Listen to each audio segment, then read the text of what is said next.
दया।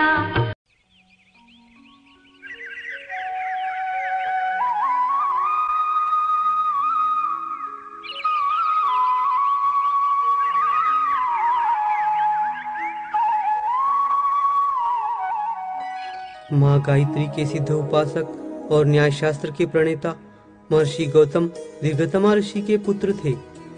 अक्षपाद और मंत्र सृष्टा कहे जाने वाले महर्षि गौतम का सप्तऋषियों में महत्वपूर्ण स्थान रहा है। कहा जाता है ब्रह्मा जी ने सृष्टि के आरंभ में महर्षि गौतम को न्याय शास्त्र की रचना करने को कहा, जिसके लिए महर्षि दिन रात चिंतनशील रहने लगे। ध्यान में मग्न ऋषि एक दिन एक कुएं में गिर पड़े, लेकिन इस बात का आभास ना करते हुए महर्षि वहीं अपनी इष्ट देवी गायत्री का जाप करने लगे, जिससे प्रसन्न होकर माँ गायत्री ने इन्हें साक्षात दर्शन दिए और अक्षपाद के नाम से पुकारा। अक्षपाद उसे कहते हैं जिनके चरणों में भी दर्शन की शक्ति हो और वह भविष्य में ऐसे किसी संकट में ना पड़े। संसार की समस्त ब्राह्मण जाति किसी न किसी ऋषि महर्षि की वंश परंपरागत संतान अवश्य है और इनमें गुजरगौड़ ब्राह्मण महर्षि गौतम की संतानों के रूप में जाने जाते हैं। सिर्फ इन्हीं संतानों को ही नहीं बल्कि समस्त संसार को अपने न्याय दर्शन से सफल जीवन की राह दिखाने वाले महर्षि गौतम के पवित्र स्थलों का दर्शन हर व्यक्ति अवश्य करना चाहेगा। आइए हम आपको ले चलते हैं ऐसी ही पावन अद्भुत महर्षि गौतम यात्रा पर, जहाँ के दर्शन करने के बाद हमारा जीवन और भी अधिक सद्मार्ग पर चल पड़ेगा। ओम नमः शिवाय, ओम नमः शिवाय, हर हर भोले नमः शिवाय। सबसे पहले हम चलते हैं महाराष्ट्र के नासिक जिले की ओर, जहां हरे भरे मंत्रमुग्ध कर देने वाले वातावरण में बसा है त्र्यंबकेश्वर धाम। कहा जाता है यहाँ के ब्रह्मगिरी पर्वत पर महर्षि गौतम अपनी पत्नी अहिल्या के साथ निवास करते थे। जब हम ज्योतिर्लिंग त्र्यंबकेश्वर की यात्रा पर पहुंचते हैं तब सर्वप्रथम कुशावर तीर्थ में स्नान करने के बाद ही भगवान शिव के दर्शन करते हैं। नागरी शैली में बने इस भव्य मंदिर की कला चारों ओर अपनी आभा बिखेरती है। इस मंदिर के परिसर में ही हमें अमृत कुंड और माँ गायत्री के मंदिर का भी पावन दर्शन मिलता है। जब हम पहले कुशावर तीर्थ से स्नान के बाद लौटते हैं, वहीं पर हमें गंगा गोदावरी मंदिर के भी दर्शन मिलते हैं। त्र्यंबकेश्वर मंदिर से कुछ ही दूरी पर गौतम कुंड और गौतमेश्वर महादेव के प्राचीन मंदिर के भी दर्शन होते हैं। यहाँ से जब हम ब्रह्मगिरी पर्वत की यात्रा की ओर बढ़ते हैं तब राह में हमें गंगा सरोवर और ब्रह्म सावित्री मंदिर के दर्शन होते हैं। अब हम उस ब्रह्मगिरी पर्वत की ओर बढ़ रहे हैं जहाँ तपस्या कर महर्षि गौतम ने गोदावरी नदी को पृथ्वी पर लाने में अहम भूमिका निभाई। इस गोदावरी नदी को गंगा और गौतमी के नाम से भी जाना जाता है। ब्रह्मगिरी पर्वत की ओर बढ़ने पर सर्वप्रथम हमें दर्शन देते हैं प्रथम पूज्य भगवान श्री गणेश जी और इनके साथ भगवान महादेव। इनके यहाँ मंदिर बने हैं। यहाँ से आगे जैसे जैसे हम ब्रह्मगिरी पर्वत के ऊपर पहुँचते हैं, वहाँ से सारा त्र्यंबकेश्वर मानो भगवान शिव की उस सुंदर नगरी की तरह दिखने लगता है जिसे स्वयं भगवान महादेव ने ही बसाया हो। पर्वत के ऊपरी भाग पर पहुंचने पर हमें यहाँ शिव के प्रमुख शस्त्र एक प्राचीन त्रिशूल के दर्शन होते हैं। यहाँ से अब हम पर्वत के निचले छोर की ओर बढ़ रहे हैं। अब हम पहुंच गए हैं महर्षि गौतम और माता अहिल्या के उस पावन स्थान पर जहाँ कण कण में भगवान समाये हैं। सबसे पहले हम दर्शन करते हैं महर्षि गौतम और माता अहिल्या के। यहीं पर भगवान महादेव का शिवलिंग भी विराजमान है। यहीं के कुंड से निकलने वाली गोदावरी भारत के गांव-गांव में हरियाली लाती है। इसी स्थान पर हमें महर्षि गौतम के पदचिन्हों और सिरकटी गाय के भी दर्शन होते हैं। इसके पास ही बने गंगा गोदावरी मंदिर में गौतम कुंड और गोमुख के दर्शन भी होते हैं, जिसमें गोदावरी की धारा निरंतर बहते रहती है। कठिन यात्रा होने के बावजूद दूर दूर से आने वाले यात्री आखिर यहाँ पहुँच ही जाते हैं, ताकि यहाँ की हवाओं से होने वाला स्पर्श साक्षात भगवान के स्पर्श का एहसास दिलाता है। इस स्थान से आगे बढ़ने पर भगवान शिव का वो स्थान है जहाँ गंगा को पृथ्वी पर लाने के लिए शिवजी ने अपनी जटाएं खोली थी। जय हनुमान ज्ञान गुण सागर, जय कपीस तिहुँ लोक उजागर। अब हम बढ़ रहे हैं त्र्यंबकेश्वर से नासिक के मार्ग पर, जहां हमें आंजनेरी पर्वत के दर्शन होते हैं। इसकी यात्रा का मार्ग अत्यंत ही कठिन है, लेकिन कहा जाता है ना, मन में लगन हो तो भगवान मिल ही जाते हैं। यहाँ पर हमें माता अंजना के अद्भुत दर्शन होते हैं, जो महावीर हनुमान को गोद में लिए हैं। माता अंजना महर्षि गौतम की मानस पुत्री कही जाती है। अब हम पहुँच रहे हैं नासिक के रामघाट, जहाँ पर गौतमी गंगा मंदिर में गौतम जी की मूर्ति स्थापित है, लेकिन इस मंदिर के मुख्य दर्शन 12 साल में एक ही बार होते हैं। यहाँ से अब हम चलते हैं तपोवन, जहाँ वनवास के दौरान भगवान राम का आगमन हुआ था। खूबसूरत झरने और कपिला गोदावरी के इस संगम तट पर श्री राम पर्ण कुटीर मंदिर के अलावा ब्रह्मा विष्णु महेश कुंड और लक्ष्मण सुरपनका मंदिर के साथ हनुमान जी के भी दर्शन करने का सौभाग्य मिलता है। महर्षि गौतम यात्रा में अब हम बढ़ रहे हैं महाराष्ट्र के ही जालना जिले की ओर। हम अब पहुंच गए हैं जालना से तकरीबन 25 किलोमीटर की दूरी पर बसे आसरखेड़ा गांव में, जहां हमें दर्शन होते हैं महर्षि गौतम की भव्य प्रतिमा के। यहां हर अमावस्या पर मेला लगता है। इसी तरह अहमदनगर जिले में स्थित उर्धेश्वर महादेव भी महर्षि गौतम स्थान के रूप में जाने जाते हैं। यहाँ स्थित शिवलिंग का आकार हर साल बढ़ने से यह भक्तों के लिए आश्चर्य और श्रद्धा का विषय बना हुआ है। अब हम चलते हैं नांदेड़ जिले के धने गांव की ओर, जहां हमें दर्शन होते हैं गौतमेश्वर महादेव के। इसके बाद हम पहुंचते हैं यवतमाल जिले के कलंब में। यहाँ हम दर्शन कर रहे हैं चिंतामणि गणेश के, जिनकी स्थापना गौतम जी के श्राप से बचने के लिए इंद्र भगवान ने की थी। ये है विदर्भ का रामटेक, जहाँ महर्षि गौतम ने तपस्या की थी और इस शिवलिंग की स्थापना की, जो आज भी यहाँ के प्राचीन मंदिर में विद्यमान है। मंदिर के द्वार के पास ही अंजनी पुत्र हनुमान की भी प्रतिमा है। वहीं दूसरी ओर नंदुरबार जिले में नवापुर के निकट स्थित है प्रकाशा गांव, जहां पूर्व दिशा में महर्षि गौतम द्वारा स्थापित गौतमेश्वर महादेव विराजमान है। जैसे जैसे हम महर्षि गौतम की तपस्या स्थलियों और स्थानों की यात्रा करते हुए आगे बढ़ रहे हैं, हमारे रोम रोम में भक्ति का मधुर एहसास हो रहा है। अब हमारा अगला पड़ाव है मध्य प्रदेश। यहाँ के इंदौर जिले में स्थित है गौतमपुरा। यहाँ हमें दर्शन होते हैं महर्षि गौतम की समाधि के। साथ ही यहाँ विराजमान शिवलिंग भी यहाँ की प्राचीनता का परिचय देता है। इस क्षेत्र को अचलेश्वर महादेव के नाम से भी जाना जाता है। अब हम आ पहुँचे हैं गुजरात में महर्षि गौतम के धाम, जो कि सूरत से तकरीबन 80 किलोमीटर की दूरी पर स्थित है। बोधान के इस मंदिर की स्थापना महर्षि गौतम द्वारा की गई थी और नासिक में जब कुंभ मेला लगता है, उस समय यहाँ ध्वजारोहण समारोह होता है। ऐसा माना जाता है इस समय यहाँ तापी नदी में गोदावरी नदी का प्रादुर्भाव होता है। यह क्षेत्र महर्षि गौतम की तपोभूमि रहा है। इसी राज्य के भरूच से लगभग 60 किलोमीटर की दूरी पर भालोद में हमें दर्शन होते हैं गौतमेश्वर, अहिल्याश्वर और रामेश्वर के। कहा जाता है प्राचीन समय में यहाँ भगवान राम का आगमन हुआ था। इस परिसर में भृंग आश्रम, अशोकाश्रम, गंगेश्वर और मुकुंद भाई आश्रम है। भृंग आश्रम की यह विशेषता है कि 4 वेद यहाँ शिवलिंग के रूप में विराजमान है। यही नहीं, बड़ौदा के आगे तिलकवाड़ा मासी नदी के किनारे ऐसा तीर्थ स्थान है जहाँ महर्षि गौतम ने वर्षों तक तपस्या की है। यहाँ महर्षि द्वारा स्थापित गौतमेश्वर मंदिर हमें भक्ति में डुबो देता है। इसी तरह महसाना रेल मार्ग पर वड़नगर में हाटकेश्वर महादेव के दर्शन होते हैं। यह भी महर्षि गौतम के स्थान के रूप में जाना जाता है। जिला मुख्यालय भावनगर से महज 20 किलोमीटर की दूरी पर बसा ये है सीहोर, जहां हमें एक और गौतमेश्वर तालाब के, दूसरी ओर गौतमेश्वर महादेव के दर्शन होते हैं।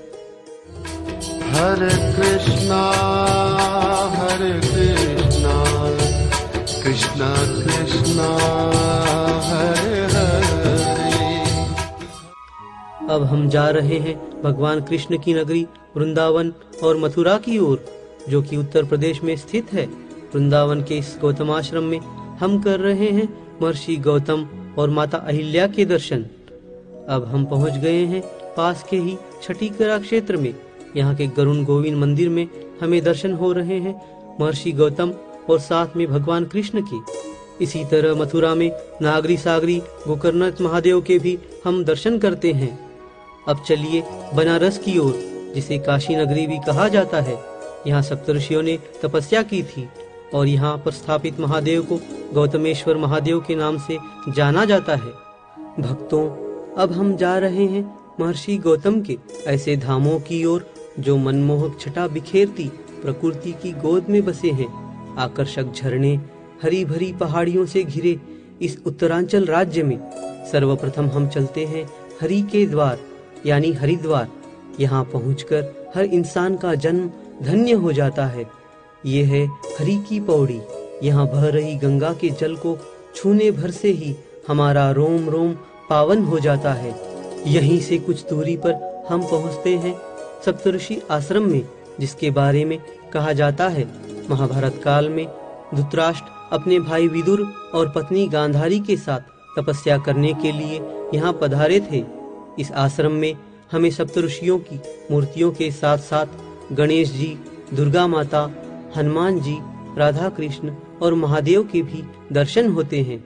इस आश्रम के पास ही गंगा जी की सप्त धाराएं बहती है, जिसके बारे में कहा जाता है यहाँ तपस्या कर रहे सप्तऋषियों की प्रसन्नता के लिए गंगा जी सप्त धाराओं में बहने लगी। यहाँ भी हमें सप्तऋषियों की मूर्ति के दर्शन होते हैं। इस क्षेत्र में अंजना देवी और हनुमान जी के भी दर्शन होते हैं। यहाँ निर्मित गौतम आश्रम में हमें महर्षि गौतम के दर्शन होते हैं। अब हम बढ़ते हैं कोट द्वार की ओर, जिसको लेकर कहा जाता है यहाँ महर्षि गौतम ने कई वर्षों तक तप किया था।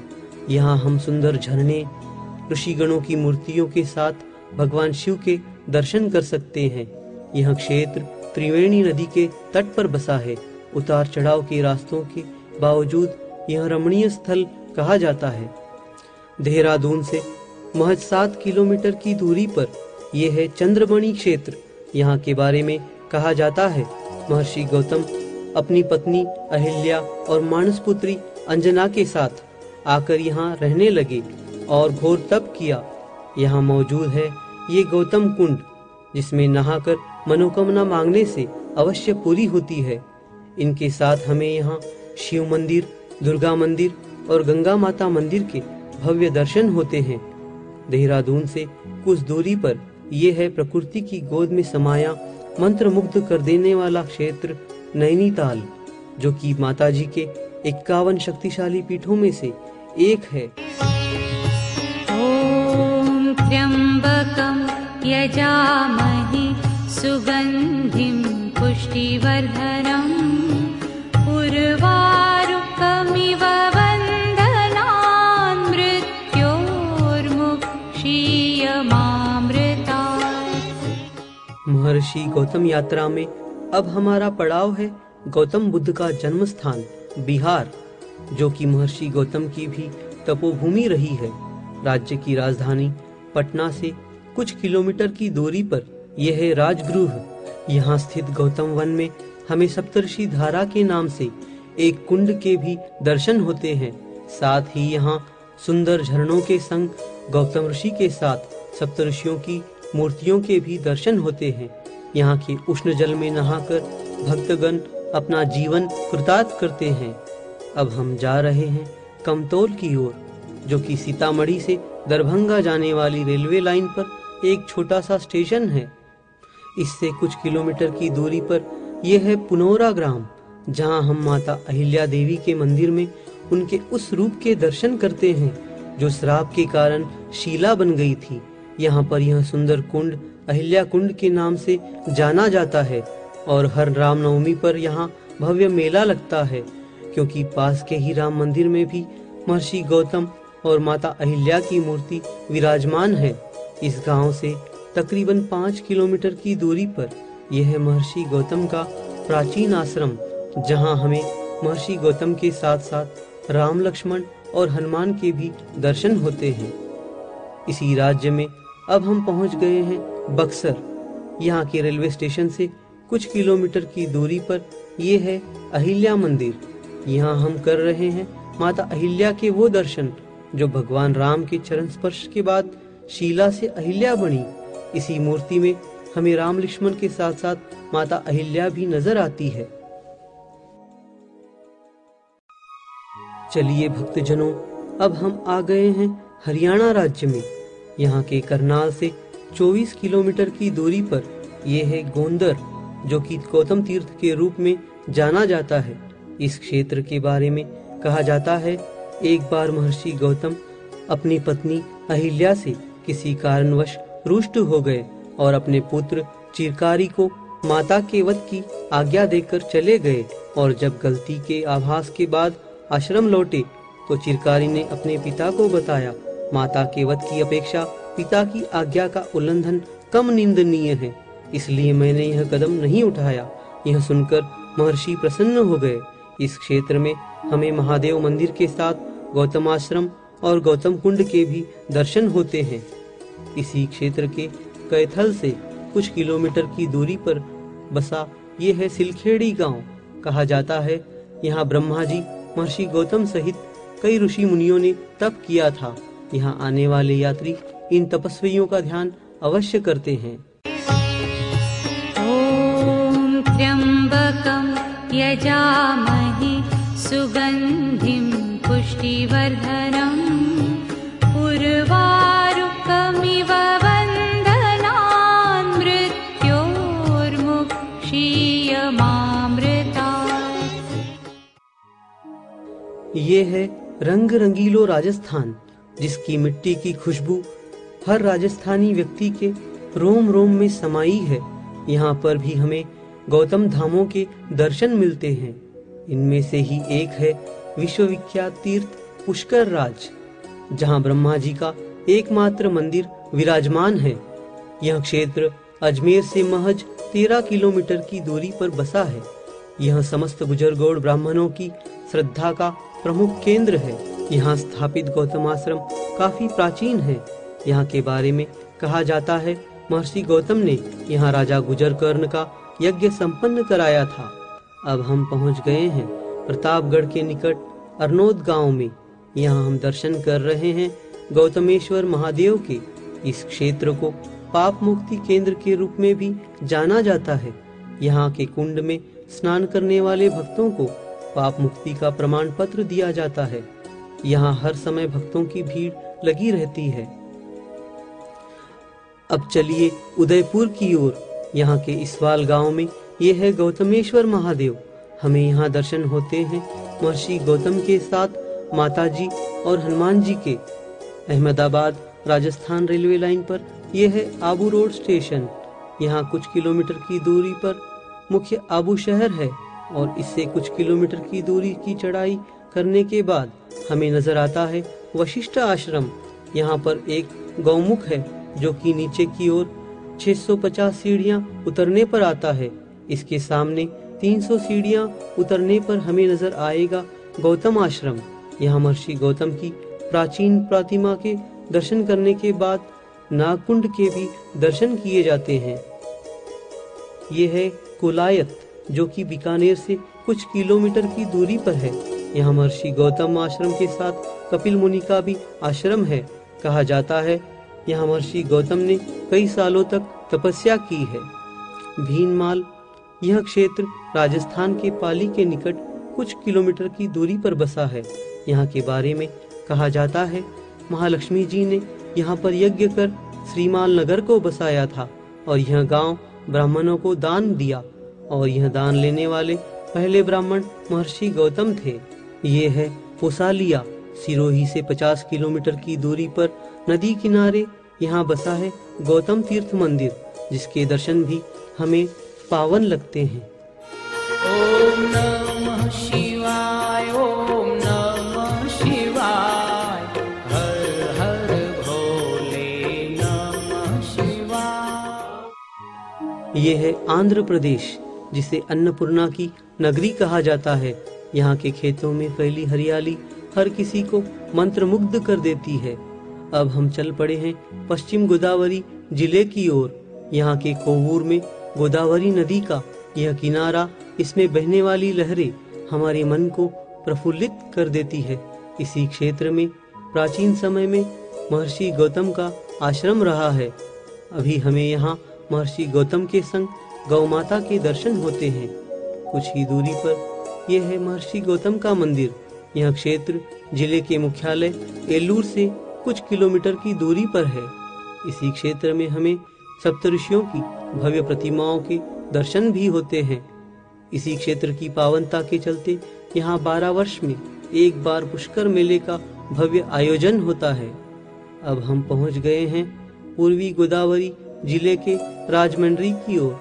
यहाँ पर हम दर्शन कर रहे हैं भगवान शिव और महर्षि गौतम के।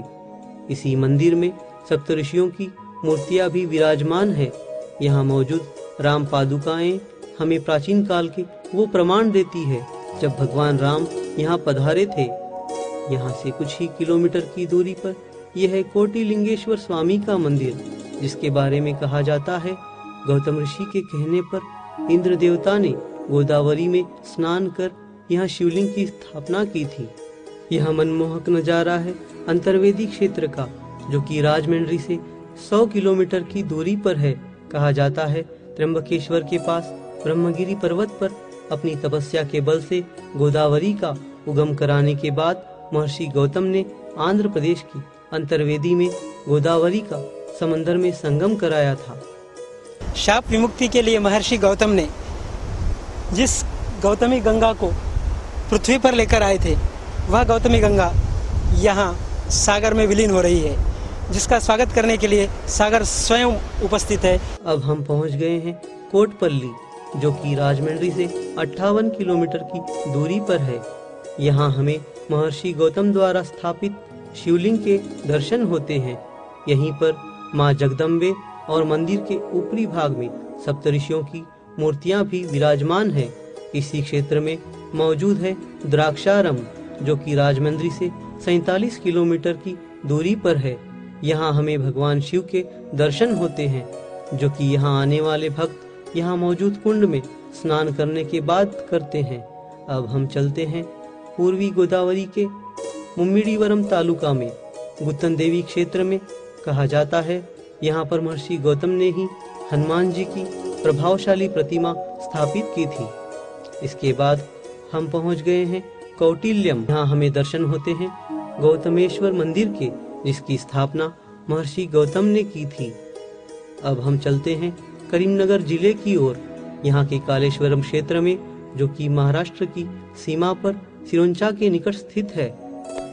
इन दोनों क्षेत्रों को जोड़ती है गोदावरी नदी। यहाँ के कालेश्वर मंदिर में हमें दर्शन होते हैं कालेश्वर मुक्तेश्वर स्वामी के। इनके दर्शनों के लिए शिवरात्रि के अवसर पर दूर दूर से भक्त आते हैं। यहाँ पर गोदावरी का त्रिवेणी संगम प्राणहिता और सरस्वती के साथ होता है। महर्षि गौतम की तपस्या से प्रकट होने वाली गोदावरी तट का यह क्षेत्र दक्षिण काशी के रूप में भी जाना जाता है। इसी प्रकार करीमनगर में ही मौजूद है मंथनी के गौतमेश्वर महादेव। इनकी स्थापना भी महर्षि गौतम ने ही की थी। अब हम पहुंच रहे हैं उस विश्व प्रसिद्ध स्थान की ओर, जो सप्त पर्वतों पर बसा है, जिन्हें तेलुगु भाषा में एडुकोंडलु कहा जाता है। यहाँ बसे हैं तिरुपति के बालाजी, जिनके दर्शनों के लिए हर समय भक्तों की कतारें लगी रहती है। इसी तिरुमला क्षेत्र में है हनुमान जी का ये मंदिर, जो कि उन अंजना देवी के पुत्र हैं, जो कि महर्षि गौतम की मानस पुत्री कही जाती है। ॐ भूर्भुवस्सुः तत्सवितुर्वरेण्यं भर्गो देवस्य धीमहि धियो यो नः प्रचोदयात्। विख्यात ज्योतिर्लिंग रामेश्वर के साथ साथ कई तीर्थों के लिए प्रसिद्ध है ये राज्य तमिलनाडु। यहाँ पर भी हमें महर्षि गौतम के कई स्थानों के दर्शन होते हैं। चेन्नई से तकरीबन 232 किलोमीटर की दूरी पर बसा है वृद्धाचलम। यहाँ हमें दर्शन होते हैं विशाल शिव मंदिर के, जिनके साथ दुर्गा माँ की प्रतिमाएं और कई ऋषियों की मूर्तियां मौजूद है। यह स्थान महर्षि गौतम की तपस्या स्थली रहा है। इसी प्रकार जब हम चेन्नई से धनुषकोटी जाने वाली रेलवे लाइन पर स्थित मायावरम क्षेत्र पहुंचते हैं तो हमें यहाँ मयूरेश्वर महादेव के दर्शन होते हैं। कावेरी तट पर बसे इस क्षेत्र में पार्वती माता के मंदिर के साथ एक बड़ा सरोवर भी है। इस क्षेत्र में महर्षि गौतम के अलावा कई ऋषियों ने तपस्या की थी। अब हम आ गए हैं कुंभकोणम क्षेत्र, जो कि चेन्नई से 285 किलोमीटर की दूरी पर बसा है। यहाँ पर महर्षि गौतम ने तपस्या कर गौतमेश्वर महादेव की स्थापना की थी। ये क्षेत्र है तिट्टई, जो कि इतनी ऊंचाई पर मौजूद है, कहा जाता है इस पर प्रलय का भी असर नहीं होगा। यहाँ हमें देवताओं के गुरु बृहस्पति मंदिर के दर्शन होते हैं। साथ में यहाँ शिव परिवार पंचायत भी विराजमान है। यह क्षेत्र भी महर्षि गौतम की तपस्या स्थली रहा है। अब चलिए शुचिंद्रम की ओर, जो कि कन्याकुमारी से 13 किलोमीटर की दूरी पर बसा है। यहाँ पर हमें भगवान शंकर के साथ साथ ब्रह्मा विष्णु महेश के दर्शन अलग अलग मंदिरों में होते हैं। पास में ही एक सुंदर सरोवर प्रज्ञा कुंड के नाम से जाना जाता है। इस पूरे क्षेत्र को ज्ञानवन भी कहा जाता है और यहाँ की परिक्रमा में कई देवताओं के दर्शन होते हैं। महर्षि गौतम के श्राप से बचने के लिए राजा इंद्र को सहस्त्र भग्न के निशानों से यहीं पर मुक्ति मिली थी, इसीलिए इस क्षेत्र का नाम शुचिंद्रम पड़ा। यहाँ विराजमान शिव को गौतमेश्वर महादेव भी कहा जाता है। ये क्षेत्र है तिरुचरई क्षेत्र। यहाँ के बारे में कहा जाता है महर्षि गौतम के पुत्र शतानंद ने यहाँ तपस्या कर मोक्ष प्राप्त किया था। यहीं पर हमें सार परमेश्वर अंबिका मंदिर के भी दर्शन होते हैं। कन्याकुमारी से कुछ किलोमीटर की दूरी पर यह है पनगुड़ी गांव। यहाँ के बारे में कहा जाता है रामलिंगेश्वर शिवलिंग की स्थापना यहाँ महर्षि गौतम ने की थी। ये है तिरुअन्नमलई क्षेत्र में बसा अरुणाचलेश्वर मंदिर। यहाँ के बारे में ये कथा प्रचलित है कि माता पार्वती ने यहाँ तपस्या की थी, जिससे यहाँ तेजोलिंग का आविर्भाव हुआ और यह क्षेत्र प्राचीन काल में महर्षि गौतम की भी तपस्या स्थली रहा।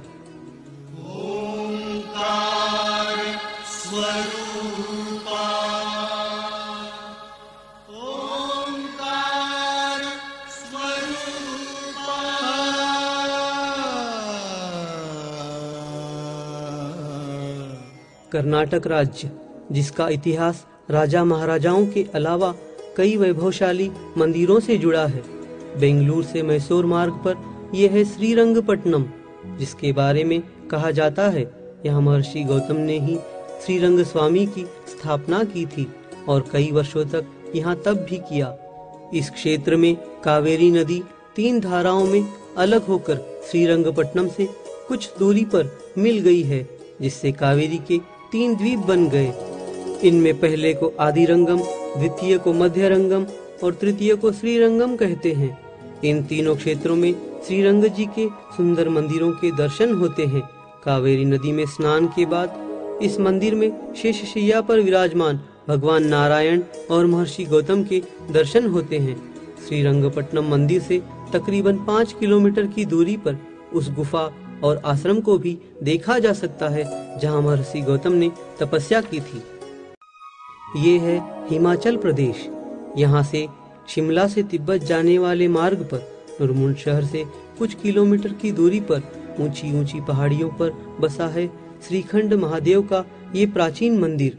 यहाँ से आगे भीमद्वारी के पास महर्षि गौतम सहित सप्तऋषियों की मूर्तियां हुआ करती थी।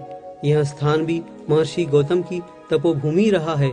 यहाँ भीम के वो पत्थर देखे जा सकते हैं जो उन्होंने स्वर्ग की सीढ़ियों के लिए उपयोग में लाए थे। वहीं कुल्लू घाटी की मनाली के पास गौशाल और उससे सटे 9 गांवों के बारे में ये कहा जाता है कि जनवरी माह के दौरान यहाँ देवता 42 दिनों के स्वर्ग के प्रवास पर जाते हैं। इस परंपरा के चलते यहाँ 42 दिनों तक सभी तरह के मनोरंजन बंद किए जाते हैं। जब देवता लौटते हैं तो यहाँ उत्सव मनाया जाता है। गौशाल गांव के निकट एक मंदिर में स्थित लिंग के बारे में ये कहा जाता है कि यह महर्षि गौतम से संबंधित है। इसी राज्य के प्रसिद्ध तीर्थ क्षेत्र यमुनोत्री के निकट सप्तऋषि कुंड के भी दर्शन किए जा सकते हैं। इस क्षेत्र तक पहुंचना प्राय कठिन समझा जाता है, लेकिन यहाँ का नैसर्गिक सौंदर्य व पावनता मंत्रमुग्ध कर देती है। धरती का स्वर्ग कहीं है तो वो है कश्मीर, और इस सुंदर धरा पर पहुंचने के बाद हम अपने आप को ही भूल जाते हैं। ऐसे में जब हम इस क्षेत्र में महर्षि गौतम जी के धाम के दर्शन करते हैं तो हमें जो पावन एहसास होता है वो जीवन भर नहीं भुलाया जा सकता। श्रीनगर से कुछ किलोमीटर की दूरी पर स्थित अनंतनाग पहुंचने के बाद यहाँ से रघुनाथ मंदिर के लिए चलिए। यहाँ से सिर्फ 3 किलोमीटर की दूरी पर विराजमान है गौतम नाग का ये मंदिर। इस मनोहर स्थान पर हमें महर्षि गौतम और माता अहिल्या के अद्भुत दर्शन होते हैं। नेपाल का जनकपुर जानकी जी के नवलखा मंदिर के लिए तो जाना ही जाता है, वहीं महर्षि गौतम की भी ये तपोभूमि रहा है।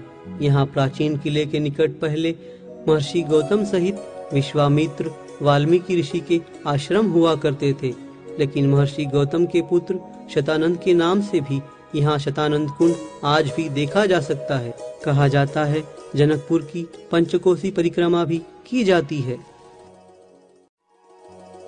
महर्षि गौतम की तपस्या स्थलियों और प्रमुख स्थानों का परिचय समस्त गुजरगोड़ ब्राह्मणों व भारतवासियों को कराना ही इस वृत्तचित्र का उद्देश्य है।